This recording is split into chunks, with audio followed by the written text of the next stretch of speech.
And I was just going to read an introduction of who Emily is from the back of her book, and then she'll start her talk for everybody. It says, Emily is a writer, speaker, and coach who is passionate about redefining happiness and showing people how easily accessible it is once you shift your definition and reconnect with who you truly are. She's also the founder of Balance and Thrive, a website that offers a holistic approach to living a happy and fulfilling life. And you can learn more at her website, which is balancethrive.com. And she'll tell us more about that later probably. But there's 2 copies left at the library if anybody would love to read this. We've got them here tonight. Thank you. So is it possible to find happiness right now, even with so much going on? And not only is it possible, but it's absolutely vital.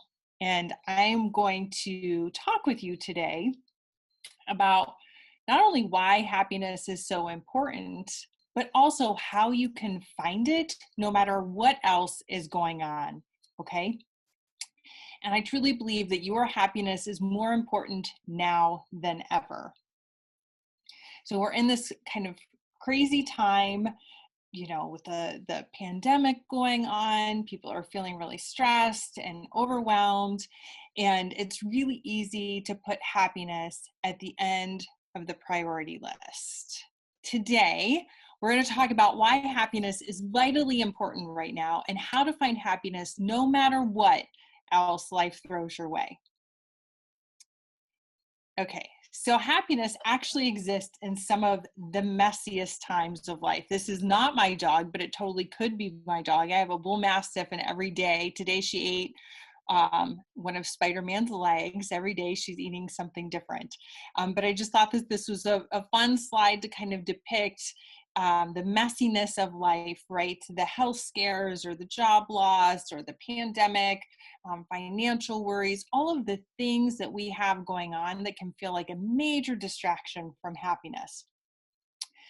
But I really want you to understand that you don't have to have a mess-free life in order to find happiness. You don't have to be perfect. Life doesn't have to be perfect. Things don't have to be going well in order for you to tap into happiness. It's actually very accessible, and it's right there at your fingertips whenever you do want to tap into it.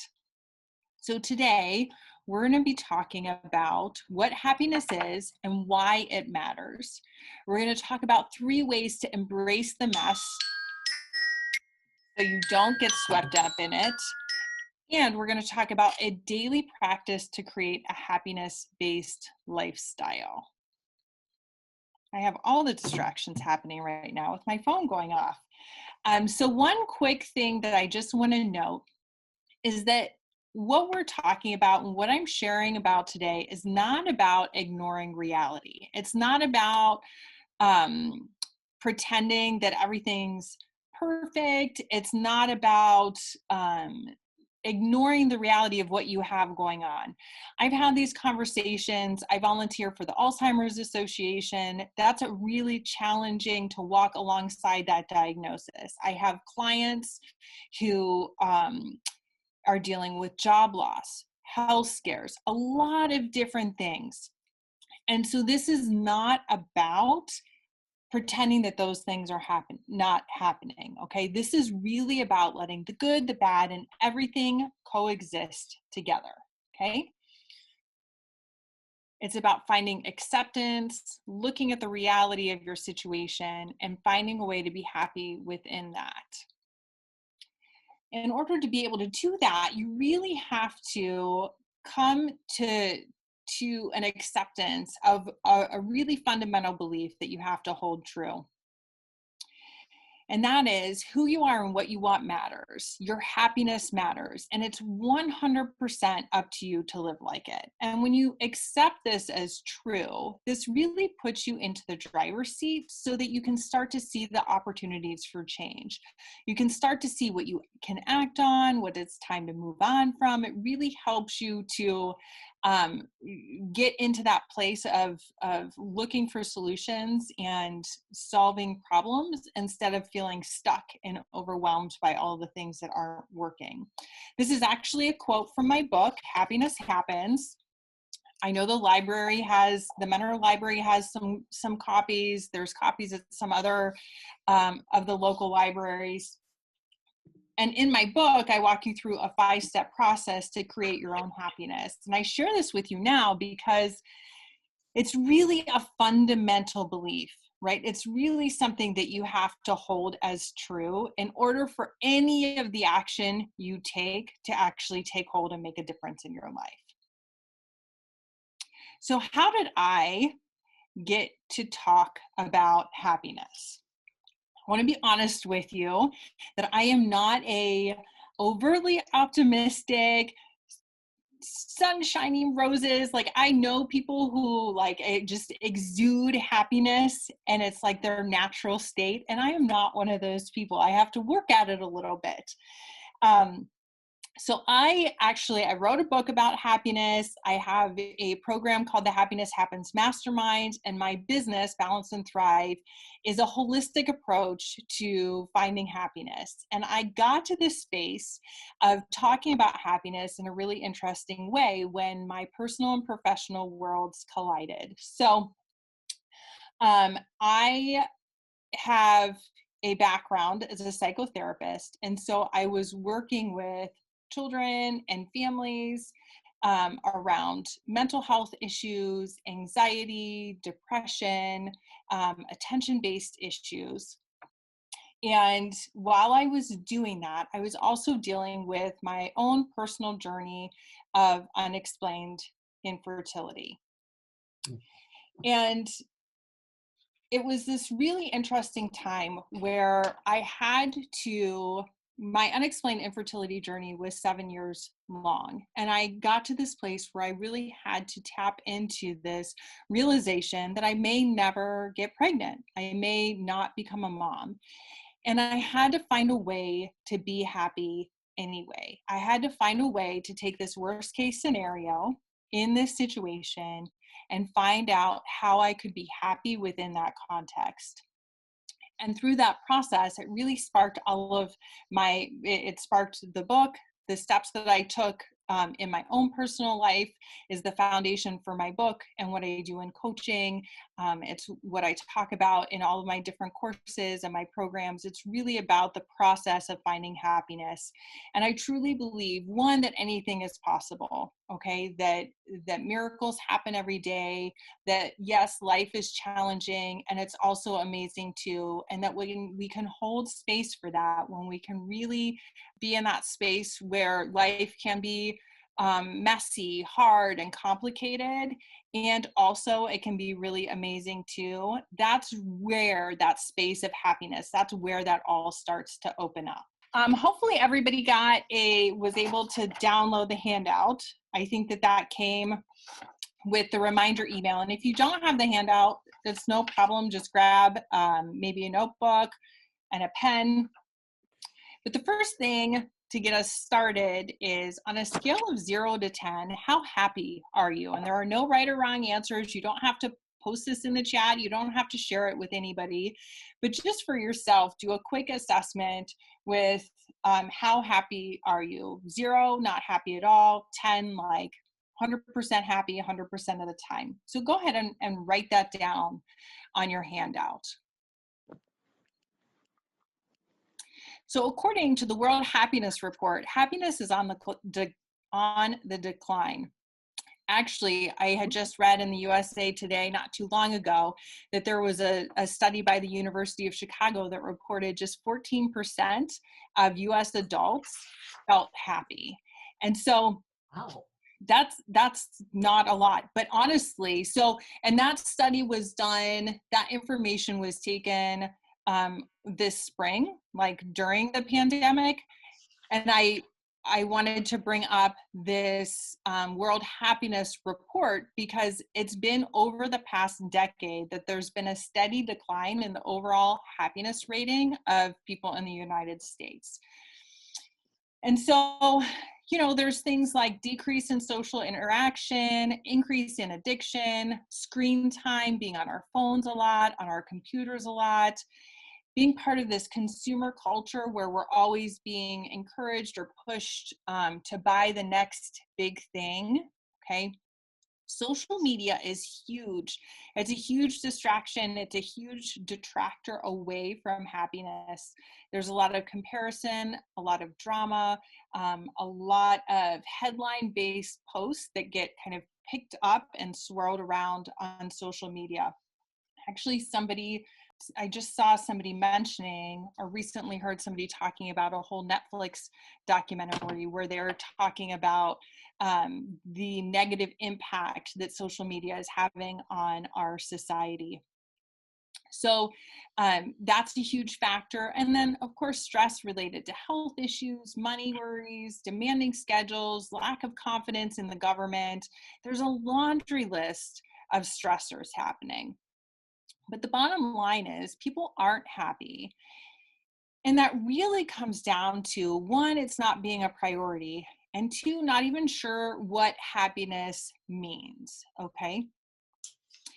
For a lot of people, happiness is a secondary, like if I lose weight, if I get the promotion, if I like the if-then mentality, if this other thing happens, then I get to be happy. And what I really want everyone to think about is, how can you make happiness a priority in your life? Okay, how can you really put it at the top of the list? And the reason that it needs to be at the top of the list is because when you prioritize your happiness, it actually fuels your energy. The happier you are, the more that you can do, okay? The more happiness you have to give to others. And if you even just think about this for yourself, when you think about a time when you were feeling happy, what was your mindset like? What were your interactions with other people like? Like, how did you show up in those moments? What were you more able to do when you were in a happier state? And just really reflecting on that for yourself. And that might even be something you want to jot down a little bit under number 1 on your handout. When you're thinking about how happy are you, also think about what, that's number 2 on the handout. What makes your happiness a priority right now is really understanding what will open up for you. What will you be able to do when you are feeling happier? How will your life be impacted? What will really change once you are happier? And start to see that putting your happiness up on the priority list will really fuel your energy. You'll have different interactions in your relationships. When you go to the grocery store, you might be friendlier to the person who's checking you out or loading your bags at Heinen's, the bank teller, people at work. Everyone that you come across will feel the benefit of you having a more positive energy or a happier vibe, a happier way of being.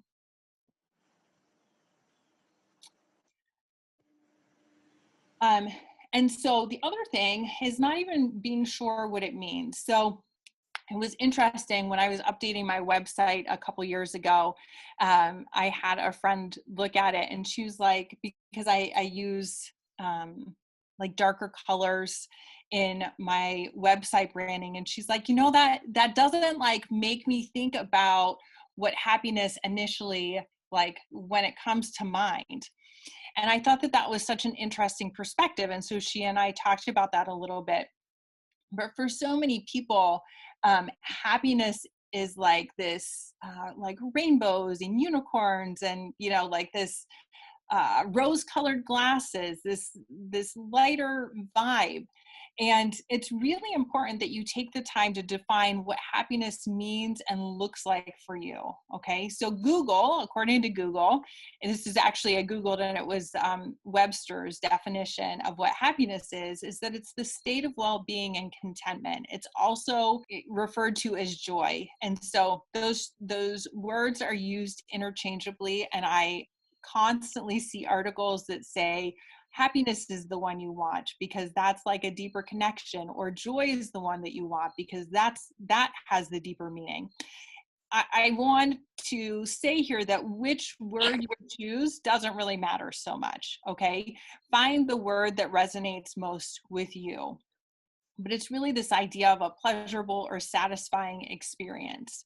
And you've got to know what makes you happy so you can do what makes you happy. And on number 3 on your handout, and I'm going to ask that people kind of pop a few things in the chat here so I can see how you define happiness. And one of the things that I've noticed, I've been talking about happiness over the past few years. And almost every single time I do a presentation or a talk on happiness or on goal setting or what your vision is for your life, or, you know, what happiness looks like to you, any of those kind of conversations, you know, people always share kind of this like life of leisure vision, okay, of a vacation, or not having any, like, wouldn't have to go to work. I had somebody say, you know, if I could do whatever I wanted, if I could do whatever would make me happy, I would be sipping cocktails on the beach. You know, I wouldn't be in Ohio this was in the winter, and I wouldn't be, you know, going to work. And when we walk that out, what you tend to find, actually what I have found every single time, is that is like a false vision of happiness. It's not actually what you really want to make you happy. So it's important that you take some time, and as we talk further through the criteria for happiness, we'll play this definition out a little bit more. If you could type in, what does happiness mean to you? What does it look like? What does, when you think of the word, or when you think to yourself, I just want to be happy, or if you think of a time when you were happy, what comes to mind for you? Going for a walk on a nice day, contentment. Perfect. Thank you for sharing those. Playing with the grandkids. I know that that makes my parents super happy. Playing with their grandkiddos. Finding happiness isn't about being happy all the time, okay? It's about knowing what makes you happy and connecting with that on a daily basis. So I have a lot of people have this misconception that happiness is like a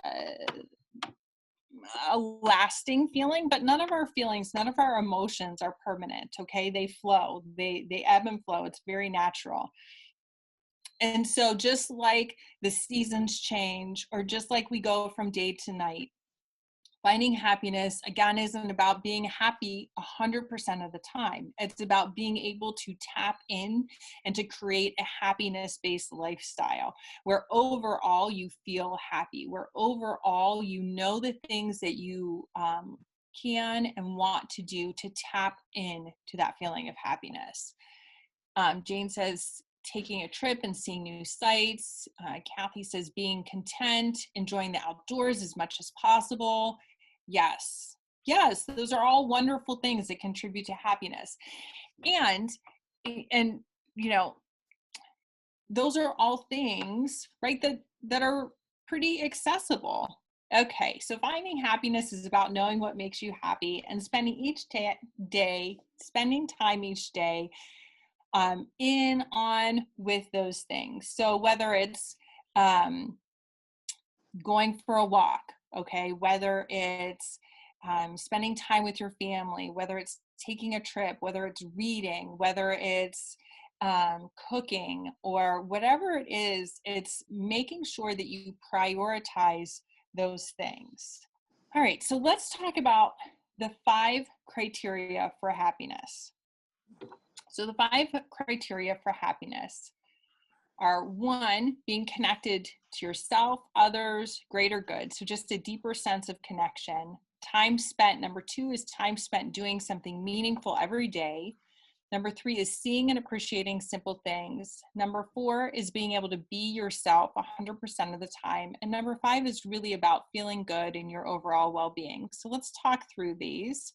The 5 criteria for happiness are really what people who are happy do on a very consistent basis. And when I say consistent, I'm going with daily here, okay? And so as much as you have these 5 criteria in your life on a daily basis, the happier, the more happiness you will experience in your life, okay? And so this first one is about connection. And when I talk about connection, I want you to think about connection as far as the connection on multiple levels. So you're thinking about your connection to yourself, okay? Thinking about connection. And so when you talk about connection to yourself, Um, are you doing things that allow for you to get quiet? Okay. Are you, um, somebody had mentioned spending time in nature. So are you spending some time in nature? Are you doing something that allows for you to feel reflective? Are you feeling just grounded and connected to yourself? Okay. Connection to others. So feeling deeply connected, with others, that can be a partner, it can be your colleagues, it could be if you have a pet, feeling that connection to your dog. I have a dog, she's a bull mastiff. She likes a lot of connection, so connection to others. And your connections they don't need to be large in quantity. Okay, the quality of those connections matter. So if you have one or two positive, deep connections, that is a really positive indicator for happiness. Okay. In addition to your connection to self and others, thinking about feeling connected to your community. Okay. And whatever community looks like to you, that could be your neighborhood, it could be your work community, it might be your church community, it could be a group of friends. Um, so looking for ways to feel connected within your community. And then also we expand upon that, looking at nature, the greater good. So for yourself, thinking about where are my sources of connection and what is that quality of connection like? Okay. And how can I tap into those different, that feeling of connection on a daily basis? Okay, number two is meaning. Doing something that feels meaningful every single day. Now, I have a lot of clients who start to feel kind of this pull, especially with work, um, and feeling like the work that they're doing doesn't feel as meaningful as they would like it to. And what I always say in response to that is, your all things that you do in your life serve a purpose. And so if you have something that feels like it's not as meaningful, for example, if you don't love your job, okay, what you want to do is look at the purpose that that serves for you and see how that contributes to you being able to create meaning in your life. Okay. So how can you make an impact? In what ways can you help or give to others? Really looking for different ways to cultivate meaning every single day. And when you think about helping or giving to others, is there a way that you could donate resources, whether that's financial, or if you have a certain skill set, if you're an accountant, or if you bake phenomenal cookies, or you're really good at crocheting, or what are some of the different ways that you can donate, whether that's teaching somebody, or let's just say it's crocheting, maybe you can teach somebody, or maybe you're part of a crochet or a knitting group. So just looking at different ways that you can contribute, or contribute your skills or your knowledge or your expertise, your energy, your time, your attention. So really thinking about how you can make an impact and donate or do things that feel meaningful to you on a very regular basis. Right now, I know a lot of people are feeling fatigued and overwhelmed by all of the things that seem to be calling our attention, like all of the things that feel like we want to show up for or donate to, whether it's, we're in an election year, maybe you're feeling motivated in that area. And so it's looking for the areas that feel really important to you, and the way in which you can contribute to that cause. You don't have to run and go run a polling booth, but could you write letters to encourage people to vote? Or could you have conversations with people to encourage voting? I know in October, the Alzheimer's Association, the walk is coming up in October. So if that was something that's important to you, I bring that up because I'm doing it. I volunteer, and so that's just fresh in my mind. But maybe there's a different cause or a walk that you could do to bring about awareness or to raise funds. So again, you don't have to solve the problem. You have to look at ways you can support the infrastructure that exists. Unless you want to go out and like start an organization or do whatever, that's also fine. But I know that a lot of people just feel overwhelmed. Like, what can I do? There's so much. I don't know. And I actually was listening to a podcast where someone, the podcast host was talking about how each week she finds one thing that she can contribute to, whether that's like a financial donation or her time or like some kind of resource. Each week she finds something different to do. So again, when you think about doing something that feels meaningful, it's looking at different ways that you can make an impact. Maybe that is your job. Maybe it's helping or giving to others. Maybe it's spending time, tension, energy on some other priorities. But it's identifying what are the things that give meaning to your days and how can you spend or prioritize that time. Number 3, seeing and appreciating simple things. So this can look like a gratitude practice, which I highly recommend. It can look like scrapbooking. It can look like if you're on a walk and you see a butterfly or a caterpillar or a snake or whatever you think is cool, that you take a picture of it, or a beautiful sunset, or, we're going into fall and all the leaves are going to be turning.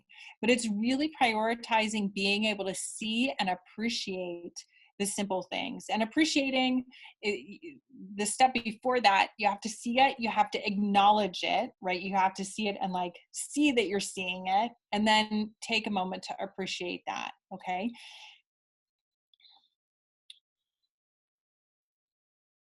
All right.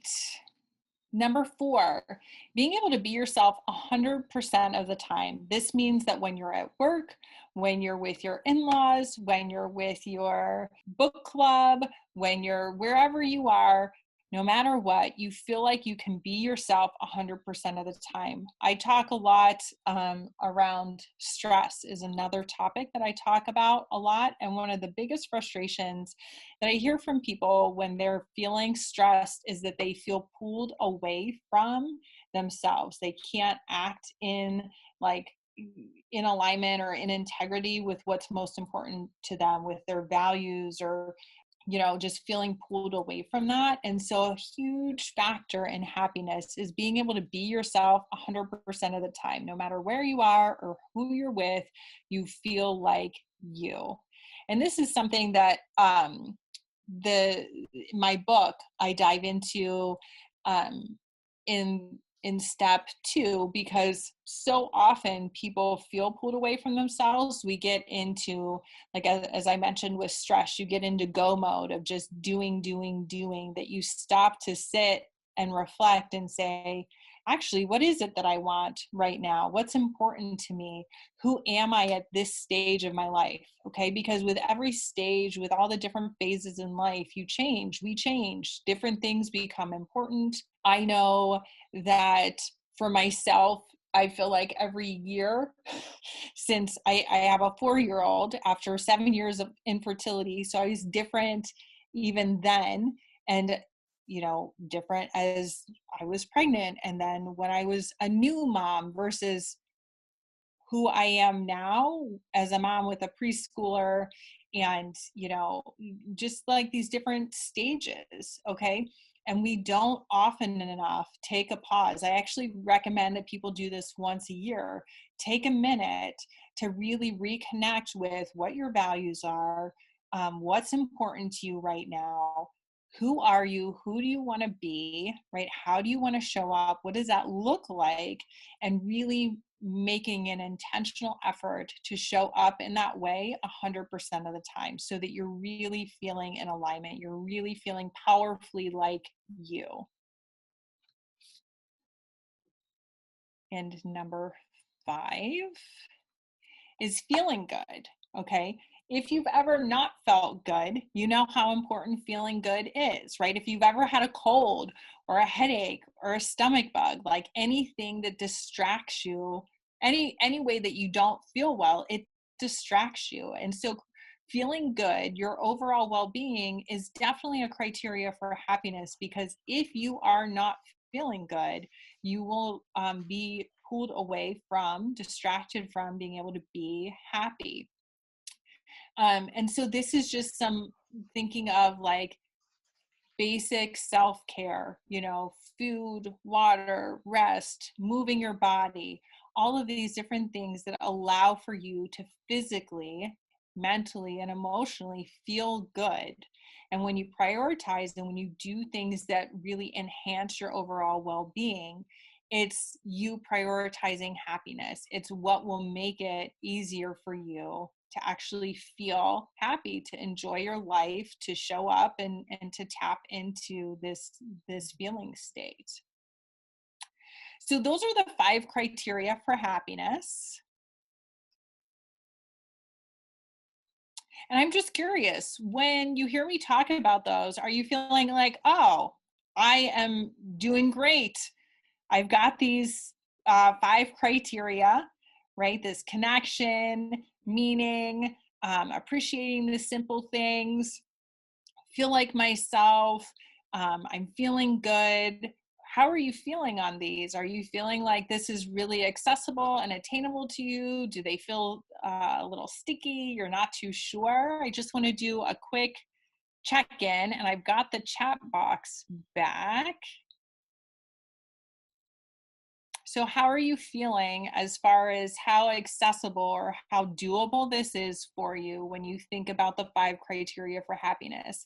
Do you, 1, see why it's important to prioritize it? And 2, do you feel like, oh, I can prioritize these things and I can see how this will help me to create more happiness in my life? The older I get, the more I appreciate the simple things that I didn't pay attention to when I was younger. Yes. Mm-hmm. Yes. And it's interesting too, as you share that, one thing that sparks in mind for me is one of the coolest things I think about having a kiddo.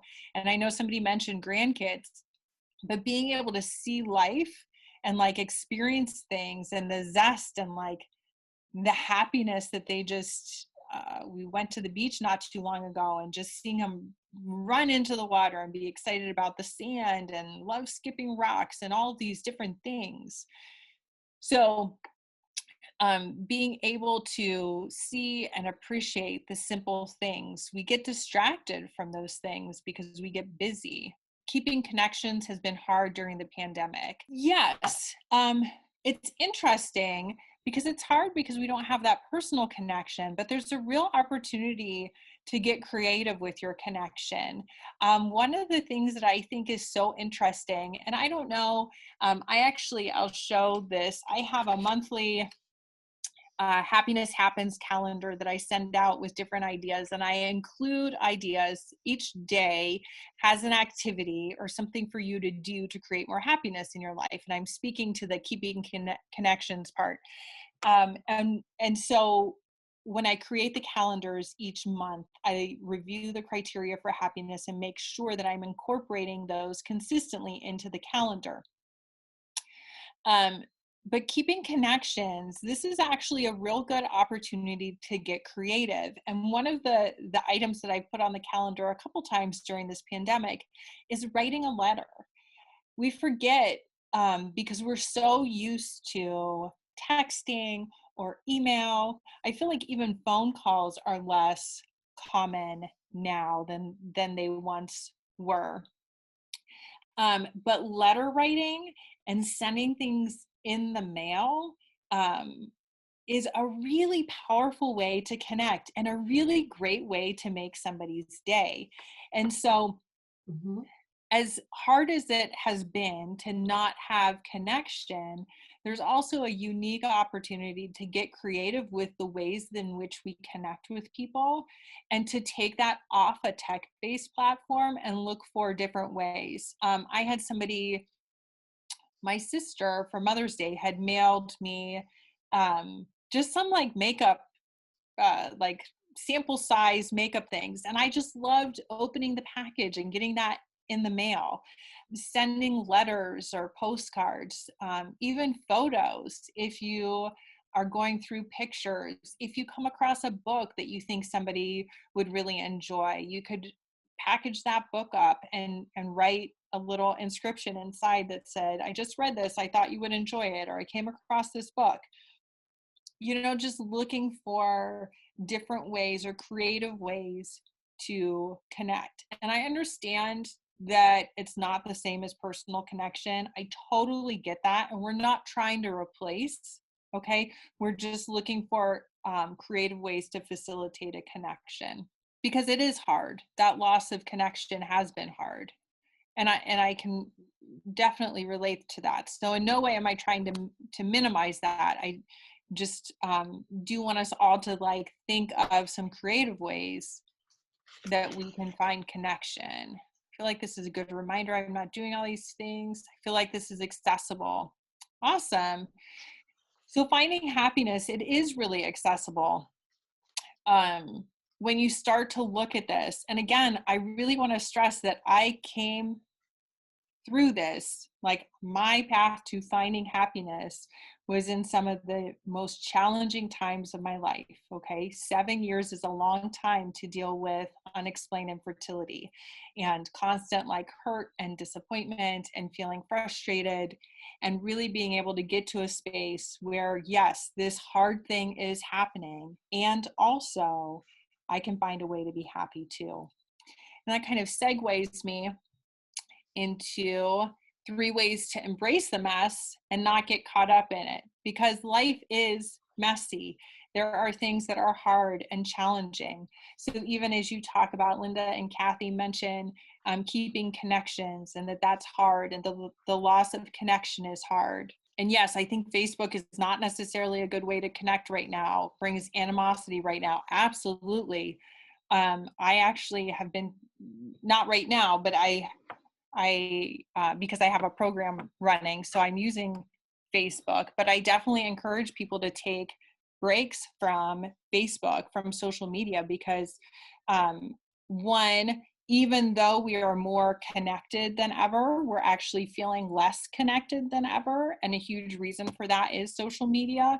And Facebook is a prime example of how contentious things can get very quickly. And so that can actually lead to feeling more isolated and more disconnected, because you're reading all this stuff and you're feeling stressed and overwhelmed and like disconnected from like the comments, or I've seen a lot of people not like unfriending each other, and just really feeling like these relationships are being severed.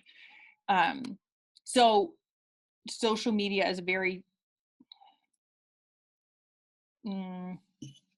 tricky place to be. I'll just leave it at that. So 3 ways to embrace the mess and not get swept up in it. And these are really important because, right, what we're talking about is being able to find happiness, right? Deal with this hard thing and also find happiness within that. So the first one here is acknowledge the mess, but don't get stuck in it. So this is really about saying, this is hard, right? Not being able to hug people is hard. Not being able to see the people I care about in person is hard. It's hard. And we don't want to minimize or negate the reality of that, or that it's tough. It's really, really important to acknowledge it. I recently did a talk for the Alzheimer's Association when I was sharing some tips about how to navigate stress, right? And it's really important to not pretend that you're not missing being with a person or conversations or one thing that I miss is just the ease of going into, like, running into Target and running back out. Like, I feel like everything feels like such a process. And so taking the time to even write those down and acknowledge whatever your losses are, whatever you're missing, whatever feels challenging about the mess. And the really cool thing is when you take the time to write those down, what that actually helps you to start to see is what's very important to you. And so if you're looking at, as you're writing down some of the pieces of the mess, right, that feel really challenging, and you start to notice that it's really connection or relationship based, what you want to do then is start to say, well, what is this letting me know? That connection is really important to me, or that I'm missing out on connection with people. And then, well, this is an opportunity then for what? Like to get creative with connection, or to prioritize phone calls, or maybe I can do a socially distanced book club at the park. Looking for some of those unique ways that you can create connection. And so when I talk about acknowledge the mess, but don't get stuck in it, you want to use it as a way to point you towards what you want, right? And how to create that. I actually have an exercise. Let me think of the best way. I have on my Balance and Thrive blog, I'm going to try and type this in here. It's called Journal Your Way to Happiness. And I would just grab the link, but I don't want to lose the presentation. So how to stay positive.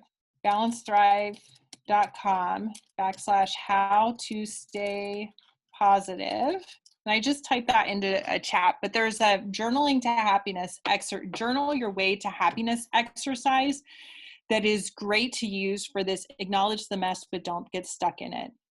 And it really helps you to write down the thing or things that you're struggling with, the elements that are challenging, and then use that to refocus your priorities and kind of get creative in ways that you can not get stuck, I guess, create some movement there. Okay. And then also, if you have my book, Happiness Happens, if you get it from the library, or I know Barnes & Noble and Mentor has it. I know you can get it on Amazon. If you'd like a signed copy, you're welcome to email me, and you can purchase one directly through me. But on page 39, there's an exercise that can also help with acknowledging the mess and not getting stuck in it. And it's all about like just creating some of that mental movement, so you can start to see your opportunities for change, ways to get creative, ways to tap into an experience that you want to be having. Okay, the second one here is end each day by writing down what worked that day. So this is kind of like a gratitude list. Write down 3 things that worked from that day. You can start really simple with this, but you want to ultimately get to a space where you're thinking of 3 unique things from the day. So for example, gratitude was a huge thing that shifted my perspective like years ago, early on in my fertility journey. But I started really basic. Okay. My experience was that I was feeling really frustrated with my body. I was like, feeling mad that I wasn't able to do this thing that I thought my body was naturally supposed to be able to do. So I was having a lot of frustration towards my body. And so my gratitude started out with just being able to see the ways in which my body was working. My lungs were breathing. My heart was beating. Okay. My eyes were seeing. Just these really simple, fundamental things. And so I would encourage you to do that as well. At the end of each day, write down what worked that day. Okay. And it can be, that your lights turned on, okay, or that you were able to pay your mortgage, or that you were able to meet a friend for a socially distanced hike, or that you had a cup of coffee in the morning and got to hear the birds. whatever it is, but start really simple and try and make them unique each day so that you're not saying like, oh, well, today what worked was my heart was beating, okay, and that you're doing that every day. You want to try and make them unique to that day or specific to that day, but don't feel like you have to put anything massive down there, right? Because we want to be seeing and appreciating simple things. So maybe the leaves changing, maybe your plant is growing really well, maybe you got to take your dog for a walk, maybe you got to talk to your grandkids or play with your grandkids, maybe you got a letter in the mail. Okay, so every day write down 3 things that worked from that day. And number 3 is give yourself a simple focus every single day. So those are like a mantra. And I have some on this next slide. I just popped in, these are just 15 different examples of what a mantra may be, but just a simple focus to start the day. And here are just some examples. I am grateful. My life is meaningful. I trust in myself. I am powerful. My foundation is strong. I allow good things to come into my life. And so a mantra just kind of sets your mental GPS of a positive focus for the day. Now, this is an example of something that if you found one that really resonated, like I share my joy freely, maybe that's a mantra that you use every day, okay? And it just sets the tone if you write it down or if you have it on like a post-it note or, on Etsy, you can get really cool. If you're artistic, you could do this yourself, like make a picture. I've had, you can print out if you do a picture on like social media, like Instagram, you can print out, or if you see one, you can print those out in like that 4x4 squares. But just giving yourself a simple focus every single day, and each day bringing your attention to that, because it does kind of set that mental GPS on a positive track.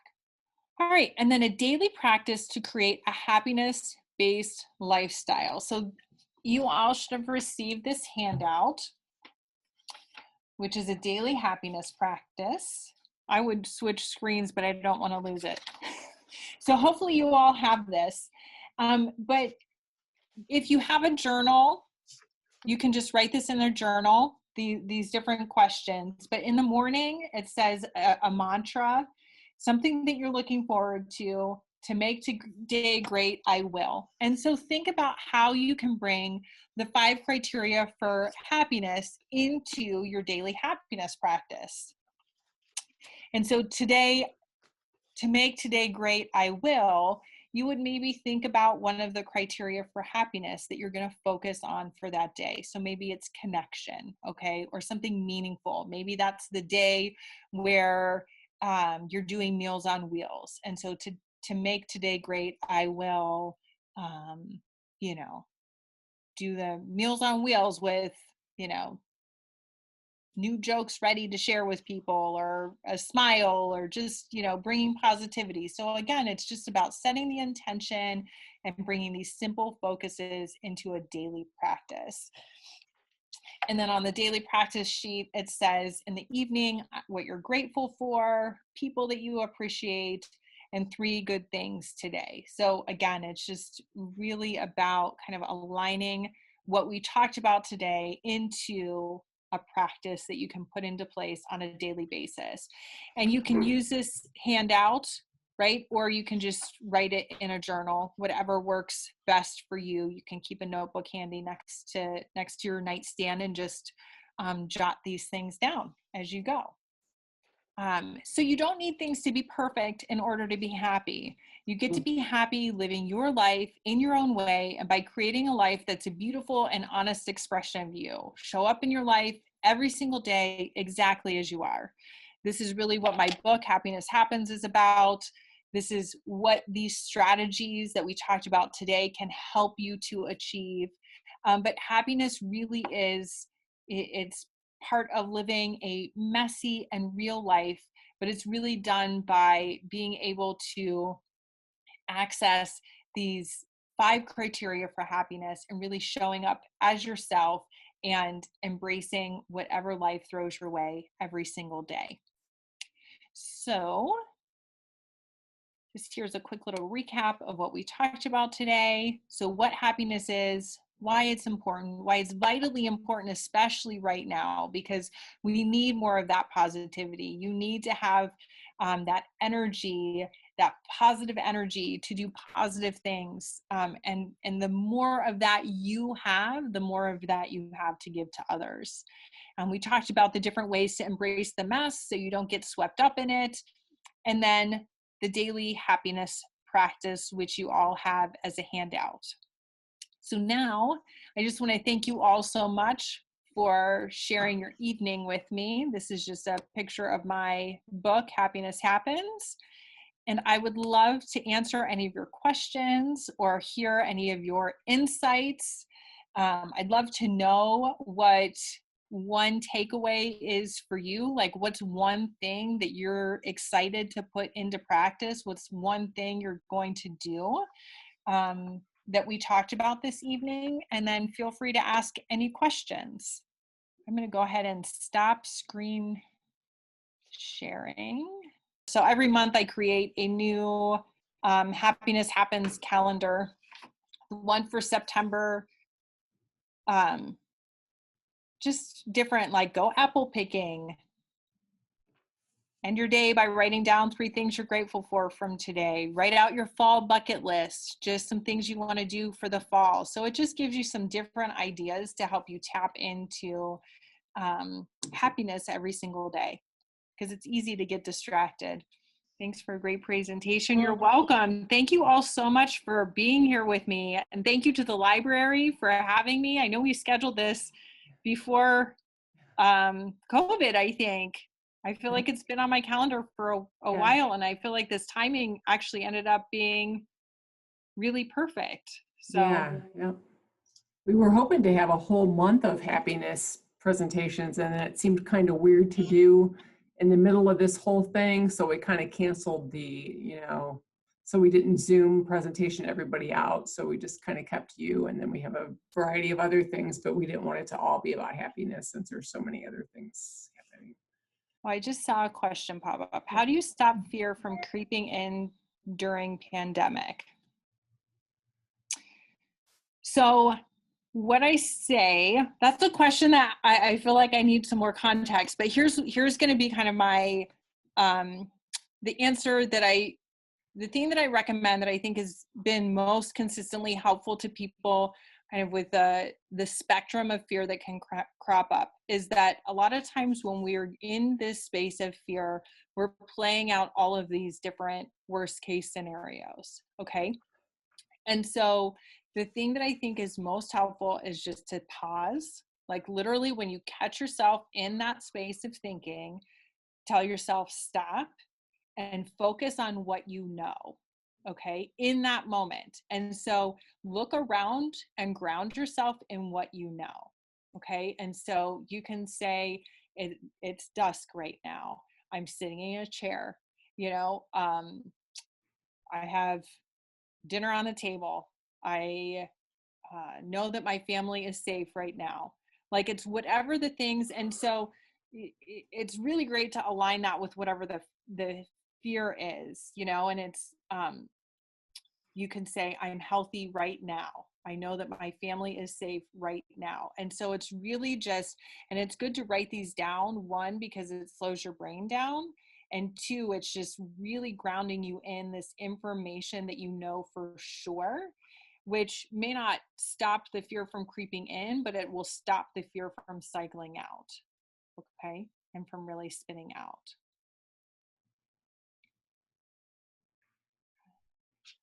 You're welcome. Hopefully that was helpful. And if you need some other examples, if you email me, I have a couple. There's I think it's a blog that I wrote. I can't remember exactly what it's called, but it's about like the locking out the what if. And so if anybody has any questions, feel free to email me. And will respond to your email, and I will also give you resources, or for example, Christy, if it would be helpful to have some more examples of what you might be able to do, or these written out. Could you see your email so I can write it? Yeah, here, I'll type it in the chat and I will put it to everyone. It's emily@balancethrive.com. So hopefully that showed up to everyone, but it's Emily, EMILY, @balancethrive.com. And so I can give you some resources and some blogs that I've written on that. Thank you all so much. Have a wonderful, wonderful evening. Thank you so much for coming. We wish we could have seen you in person. Maybe next year in 2021, we'll try again. Yes, maybe. Okay, see you guys. Bye, everybody. Bye.